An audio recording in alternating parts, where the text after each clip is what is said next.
October 1917. Petrograd, Russia. The world is on a knife's edge. A revolution is brewing. One that will not only topple a government, but shatter the global order and define the entire 20th century.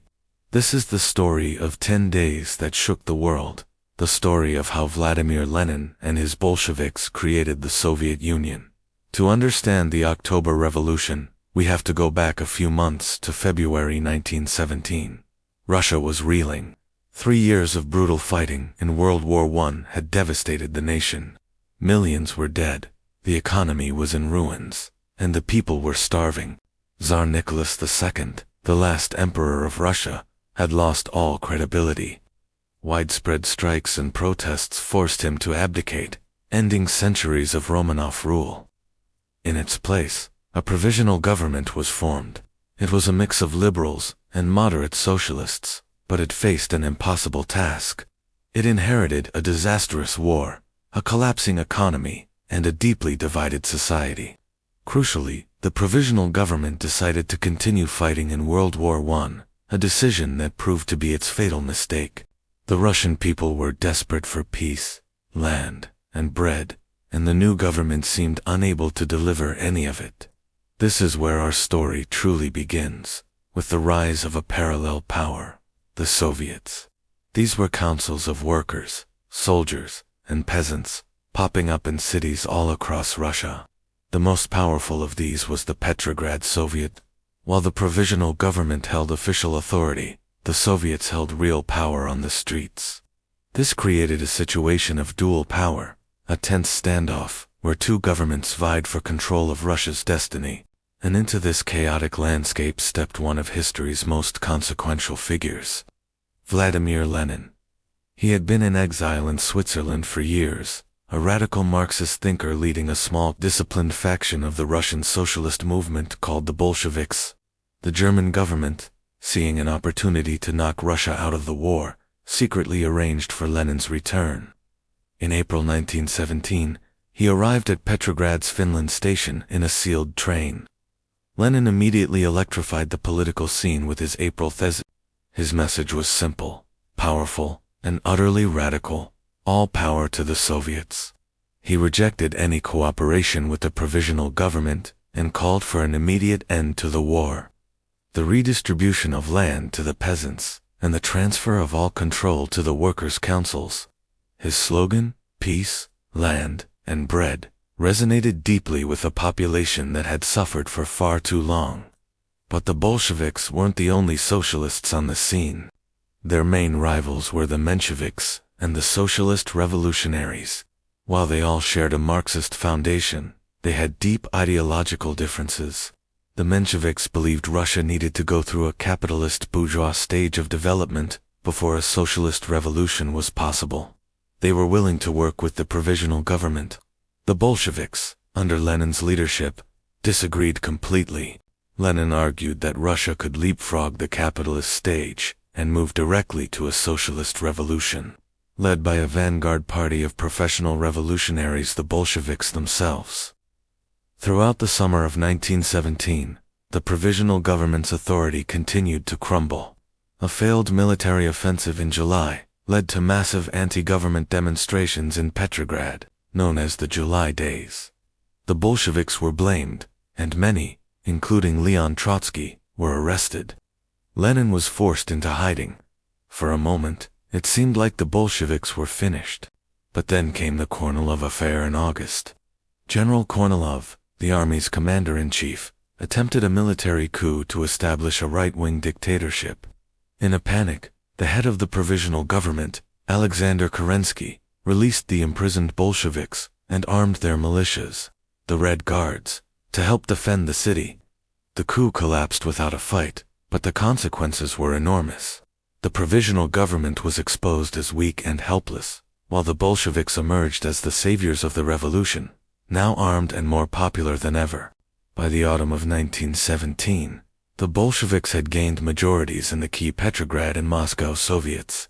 Leon Trotsky, a brilliant organizer and orator who had recently joined the Bolsheviks, was elected chairman of the Petrograd Soviet. The stage was set. Lenin, still in hiding, urged his party to seize power immediately.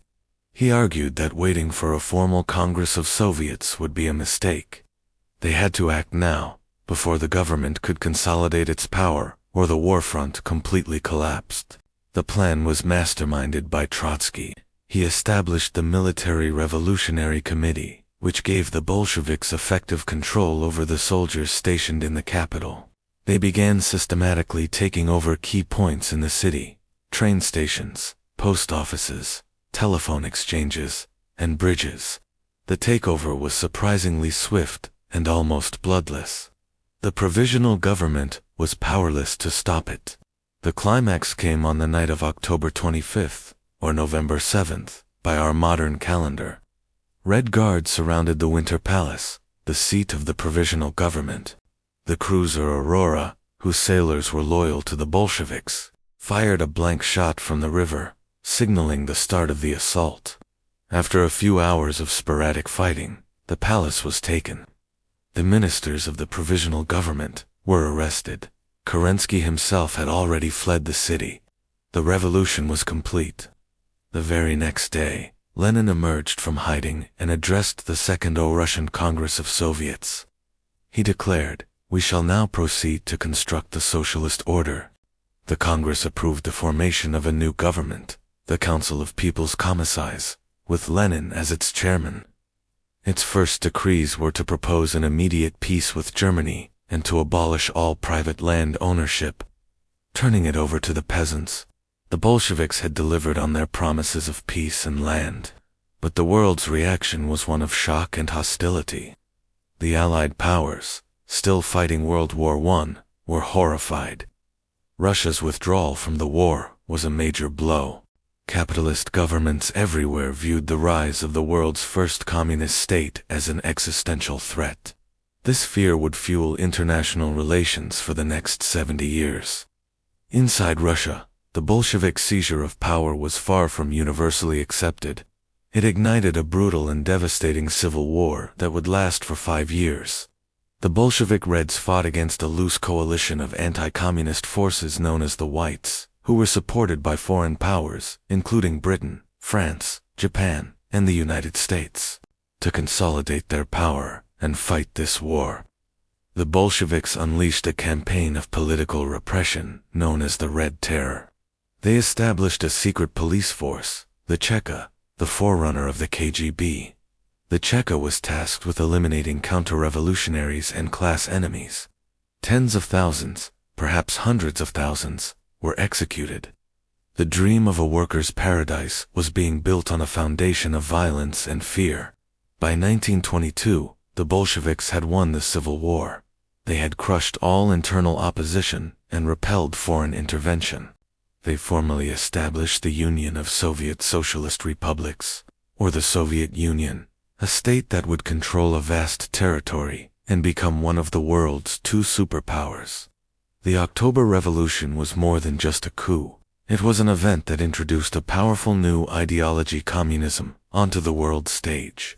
It created a model of state-led revolution that would inspire movements across Asia, Africa, and Latin America. It also set the stage for a decades-long ideological struggle with the capitalist West, a conflict that we know as the Cold War.